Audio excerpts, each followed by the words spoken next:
Okay.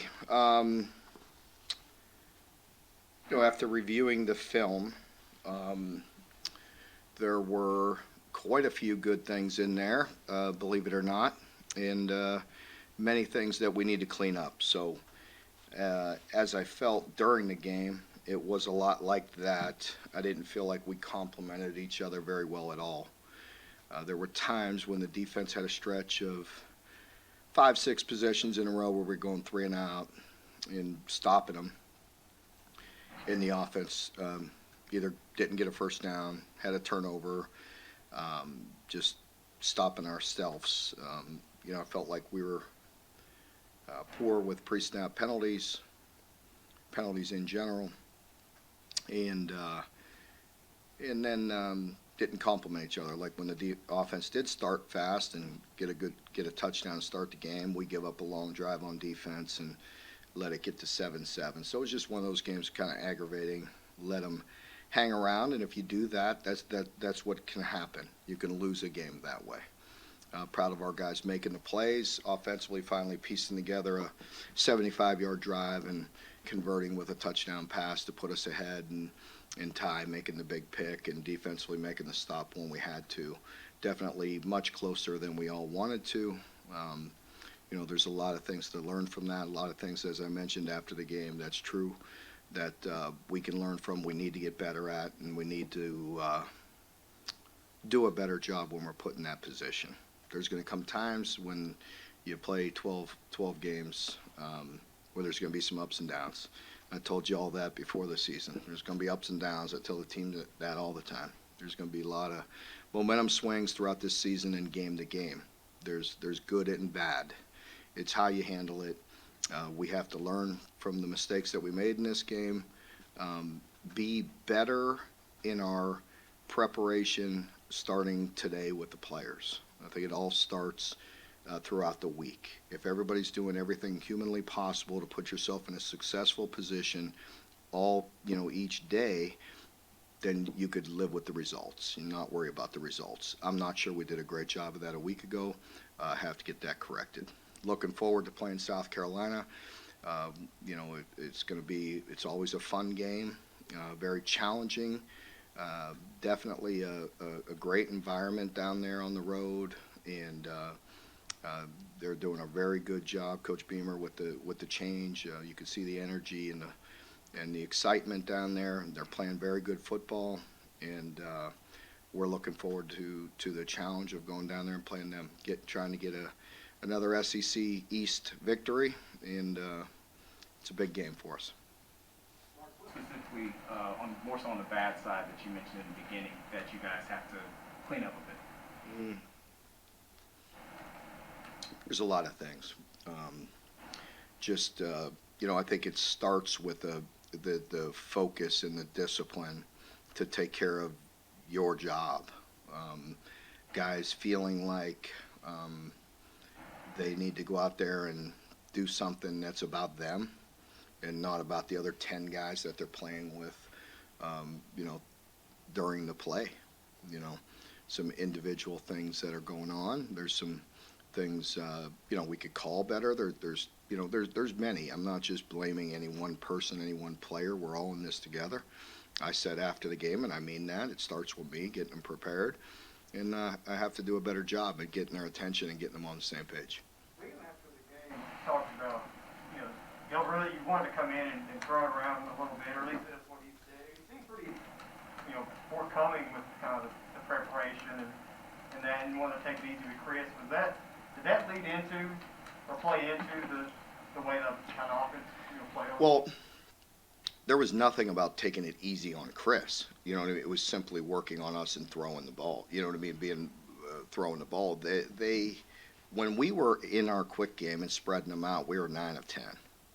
The only one we converted was late in the game. That we didn't convert was late in the game, and it was on a third down. And Will, should have stayed to the front side where he was looking. He had Isaiah for a first down. He went back late to the field to Wandell, and it was incomplete. Otherwise, we're 10 of 10, spreading them out and going quick game. So, and then there's parts of you again that say, why did you get away from the run? again, we're just being honest. It happens during the game when you only have 20 plays in the second half. Nothing's what you want it to be, right?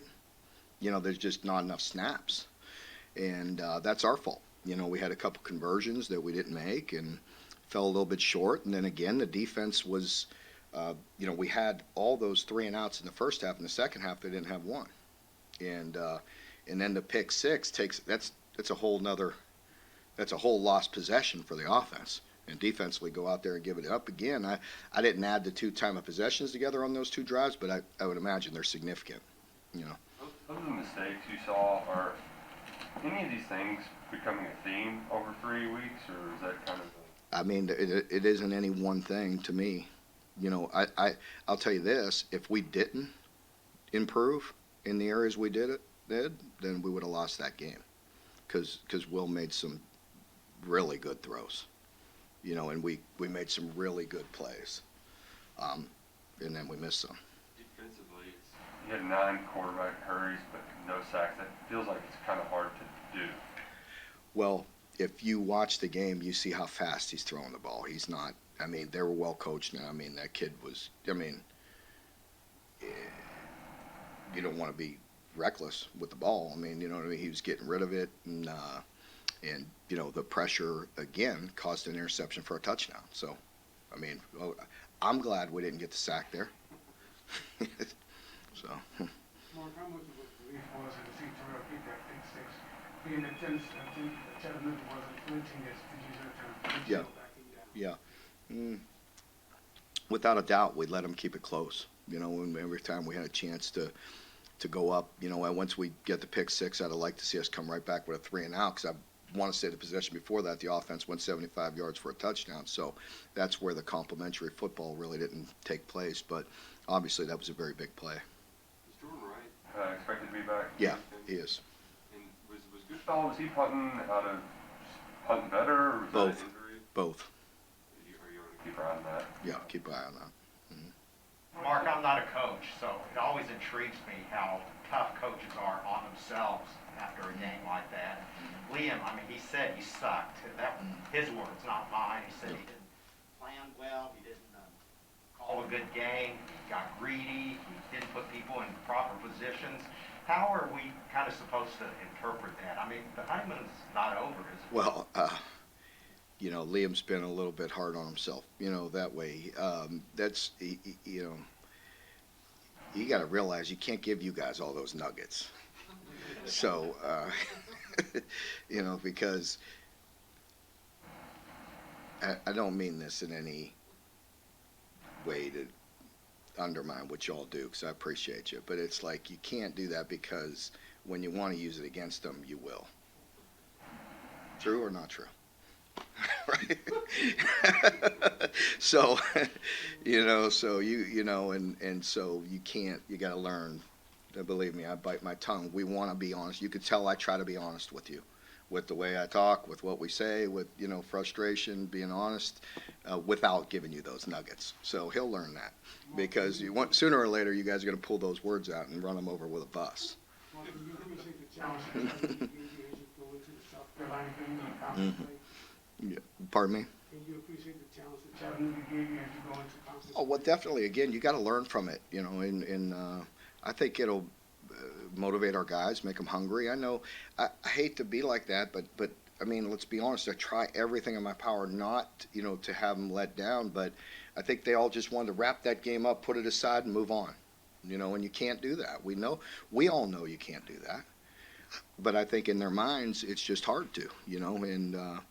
I think Liam, again, getting back to that question, I thought we did some really good things. And, he can't, and it's, again, you don't want to throw Will under the bus, but I mean, there were some shots in that possession where we had, in our drive chart where we had, we go TD, punt, TD, interception, punt, fumble, punt, interception. Well, during those drives, there was 1 or 2 plays that were set up absolutely to perfection.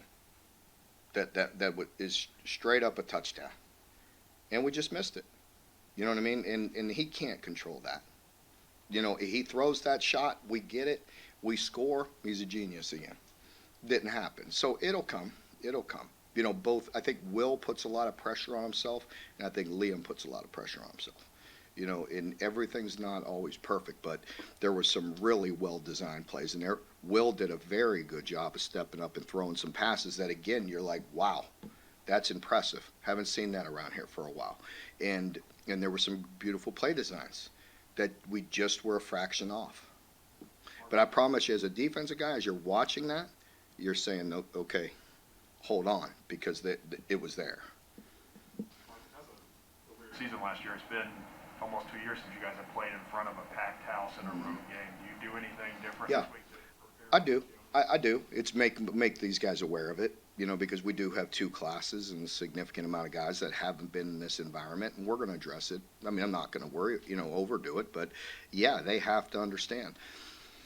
And I could go to the game. I need to pull it out. Matter of fact, I want to pull it out, but I mean, two times ago we go down there. First play of the game, bam, place erupts, goes nuts. We throw an interception in first possession, bam, it goes nuts. Settle in, we take full control the rest of the whole first half, but you got to take those shots sometimes in these environments. And they do. They just need to understand that, hey, if we get hit on the chin, you gotta stand back up and play the next play. So we talk about it, just make them aware, but I don't need to overdo it. The two long runs that Chattanooga had, that 48-yarder in the first half, 33 seconds, were those just missed assignments on your part? Or? Yeah, it was very correctable. Part of it is some guys asking them what to do what we were doing, and uncharacteristic. The first one, it should have been to me it should have been a 10, 12-yard gain. With Yusuf replacing and overrun. Not at all his fault, but it was inside. One of our inside guys didn't get across, but Yusuf could have been better cleaning up, and then our middle third guy missed as well. So very fixable as far as not turning into a 30-yard run, more like a 10-yard run. Shane's energy, that he's brought to South Carolina. Do you see any tendencies between him and what his dad did for so many years at all? Him and what his dad did? Yeah, I don't know about that. I'm sure the basis of what he does, comes from, his background and, who he is, I would think. I'm just thinking in my own situation, but you have to be your own self. You have to be authentic.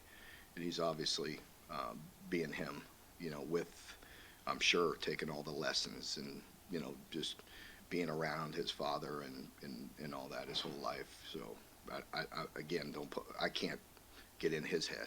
I just think he's done a very good job and seems to be authentic, because if you're not authentic in this business, it's not going to work. So he can't be his father, but I'm sure there's many things he's learned, Mark, Frank Beamer obviously is known for special teams and having trick plays on special teams and stuff. Is that something Shane obviously is not Frank, but is that something you have to be aware of? Well, definitely, because Shane's background is heavy in special teams as well. So, they have a lot of time, and it's a point of emphasis. And so over the years, there's things in there. So, yeah, for me, we have to not be stagnant and not give same looks, and definitely change things up to not be predictable. Malcolm, what sort of ways were you kind of similar to what your dad believed in football, and what ways did you kind of diverge from that? Well, it just, I think the basic principles, the foundation of, what I learned from my father growing up around, from a young child, being around football and being around the program and spending time with him. And you just, I think the big thing is the work ethic, the discipline that it comes with it. Philosophically, not very much, for me. Even if you go back and pull up some of my dad's, film, you'll see some carryover. You'll see a lot of similarities, but that's just by accident a lot of times, So I'm not going back studying my dad's high school film for X's and O's, but I just think it just sinks in. It becomes, a lot who we are, at least my family. And I would think probably Shane much the same, just from listening to him and listening to his interviews and listening to him talk. You know, it can't help but have great respect for his father, and we all do as coaches. You know, have a great appreciation. I had some great games. I mean, I've been at Miami and Florida State, so we've had some really tough games there at Virginia Tech. So it was always fun competing against them. They were always a very good team. Mark, in the run-up to Georgia and South Carolina, there was a lot of media attention on whether Will Muschamp's presence on the Georgia staff gave Georgia an advantage. Does Eric Wofford's knowledge of the South Carolina personnel give you any kind of advantage? That's funny. You think anything had to do with it, those beasts that Georgia has on their team? Just a little. I mean, very little, very little. This is a different team, you know, different mentality, you know, so, I mean, Will, I love Will and have a great respect for Will and friends with Will, but, I mean, Georgia's got pretty good players. Like it's been a different team last year.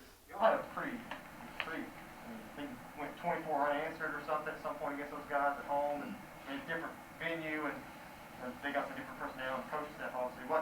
What can you take away from, because that game's a little more recent than it was, you know? Yeah, not much, just because of the situation that they were in last year. I think very different. You know, down a lot of guys, you know, coaching change in the middle of the season, guys opting out, not playing. Very different. This is the front end, so everybody's trying to prove themselves, and there's a great energy and very fundamentally sound in all areas. So, you know, they're very motivated. Is there any, I mean, I know they have a couple good running backs, and the quarterback situation is kind of fluid. Mm-hmm. How does that? Not much. Very good backs, very balanced. Either quarterback will run their offense.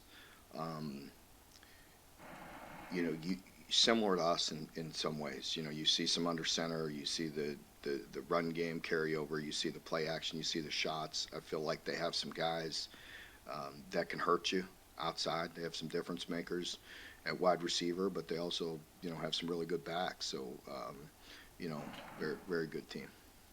Dave Cummings caught his first TD pass. How's he coming along in that transition? Yeah, he made a really nice play on that. It's something again, Liam had a great design there, and it was beautifully executed. To be honest with you, it was a change up off a corner route, and he hit the corner with a double move, and it turned into a beautiful touchdown. So great by Will, hanging in the pocket, good protection, really nice route by Isaiah. Coming along. Yeah, definitely. Mm-hmm. No, I mean, I kind of felt like Chattanooga their experience would play into that a lot. Did you just watch it? Do you think that, and do you think just going forward, just college football in general, that things, you know, will be because of the way things are set? Well, that's a great point that I said going into it. You know, I know their defense coordinator. I know their defense, and they're good. They have a lot of snaps under their belt, and you know, especially at linebacker and then their nickel, which are all critical positions. I mean, those guys have seen a lot of football, and they're very fundamentally sound. They have different change-ups, but they understand themselves, and so you know, I thought they did some really good things. J.J. Weaver handled the additional reps the last 2 weeks that you all weren't necessarily planning on playing him this much earlier? Probably putting a lot on him, you know, to be honest with you. You know, so need to try to be conscientious of that and try to back off a touch for him. Is it mentally or more for him to Yeah. keep up with the physical? I think it's a bit of both. You know, his knee. It's not like you're putting him in jeopardy. That's not it. It's just getting his legs back up underneath him so he could play as fast as we need him to play in critical moments and predictable pass and things that he's good at. We all know we need some pass rush where he's a guy that can do it if he's fresh and rested and coming in certain situations. You know, so got to be a little bit conscious. It seems like you had Wandale back a little bit farther than the punt was actually going, and what do you tell him in terms of Yeah. feeling? Yeah, we lost some yardage in that. We lost yardage on a penalty. We lost yardage on a there were three opportunities. There was a hold, and then we lost on the punt returns. We lost significant yardage as well, letting it bounce and roll, and that put us in a bad situation. It backed us up, and wasn't good. So overall, we have some things to clean up in that area. It seems like one of the strengths of South Carolina's team is defensive line, maybe front seven as a whole. Yeah. For your offensive line after last week, I guess how motivated do you think they'll be to? I'm sure they're going to be motivated, but definitely, I thought they had some good-looking personnel as well. And those guys are playing really hard and fundamentally sound up front for South Carolina. They got some good-looking guys up there that are playing good. So definitely, we have to play better. Back over John's question about Wandale. Judging punts, like when to come up and try to make the catch and when to let it bounce, how much of that is a learned skill and how much of that is just having a feel for Yeah. A little bit of both. So, number one, we kept on, field position was a factor. That's part of it, not fielding it, but also letting them drive. And also letting them be in some situations where I kept the defense on there. I wanted to get the ball back. I didn't want to let him fake us. So we're in some punt safe. Well, he doesn't have protection on that. Now, that doesn't mean, he still has to field it. So on those, he has to be comfortable knowing that even if we're not going for a big return, fielding is a big deal. And I think taking it off the foot, reacting to it quicker, being confident, getting more reps in that stadium, get up underneath it and get it. He'll get it done. And, so we just got to continue to work with him there. I know you probably weren't watching the game, but Mike Edwards had 2 pick sixes yesterday. Yeah. I know you coached some great DBs. You ever seen 2 pick sixes and like that? I have not. I can't recall 2 pick sixes. No. But obviously we're in the office working, and then somebody said, yeah, you're just walking back and forth and doing our thing, working on Sunday, and I heard it from somebody in the hallway. Mike had a pick six, and I'm like, great. And I heard it again, and I'm like, no, I already heard that. And they're like, no, another one. So saw some highlights. So really happy for him. Yeah. The decision to take the ball at the beginning of the game after the coin toss, what's your mindset when it just depends. It depends. There's a lot of factors. How I feel. We're with our openers, how we feel like we're going to move the ball or not. In general, a lot of times I like to defer. A lot of coaches will tell you that because if you can get it to where you win the middle 8, you win the last 3-4 minutes of the first half. As a defensive coach, if you have to defend at the end of the first half and then come right back out and defend again at the start of the second half, can put pressure on teams. But you don't know. There's factors you just don't know. Sometimes it's your gut, sometimes it's your instincts, sometimes it's what players may want to do, and so there's different factors each and every week. Mark, it looked like Jeremy Flax was getting snaps at left tackle. Is that because he was playing well or because Rosenthal was? A little bit of both, but Jeremy's got to continue to come along. We gave him an opportunity there, and same with Austin Dotson, and I was very disappointed with him getting a penalty there, and it's uncalled for. You try to get some guys some snaps and bring some guys along. It helps, with Kenneth and Dare, both guys maybe physically, you feel like over a long time may need some plays off, some protection, and or not plays off, I should say rest, understand what I'm saying. It's a long season, and we play some very big dudes, and so I've got to bring some guys along. We've always liked to rotate O-linemen, but we have to be able to trust them. As a coach, Mark, are you able to kind of block out the crowd and the sandstorm and that stupid rooster crowing and when you get down there? Yeah, I got the headsets on, so I don't hear any of that really. I know it gets rocking and could appreciate it, but once I put the headsets on, I don't hear any of that. Mark, after the game, Brad talked about needing to start faster on defense, those opening drives. Is there anything in particular that goes into that needs addressed? Oh, sometimes it may be him. Sometimes maybe you got to get him going. Sometimes you got to change it up and get the players attacking. The players have to do their job. That 3rd and 2 was a little different call than we have on some 3rd and shorts, and it split us. So, there's a variety of things we could get fixed. Really good time here as Kentucky State coach. You often talk about you're not going to flinch or back down. Did you feel like in this Chattanooga game there were times when you guys did flinch? Oh, no. No, absolutely not. No. We talked about it at halftime, and I mean, believe me, that doesn't mean my blood pressure wasn't high, and I think it's all, like, I respect the game, but flinch never. I was curious, with the one-time transfer portal now, you have a bunch of guys with the COVID year who could potentially be here longer. With roster management, has that changed at all? How you, the true freshmen? Roster management's very different. With true freshmen, yes and no. If they can help us, they'll play. So you can't. I mean, I care about all of them, but I'm not in the business of like trying to cater to somebody to make them happy. You know what I mean? So if they're not prepared to play, then they can't play.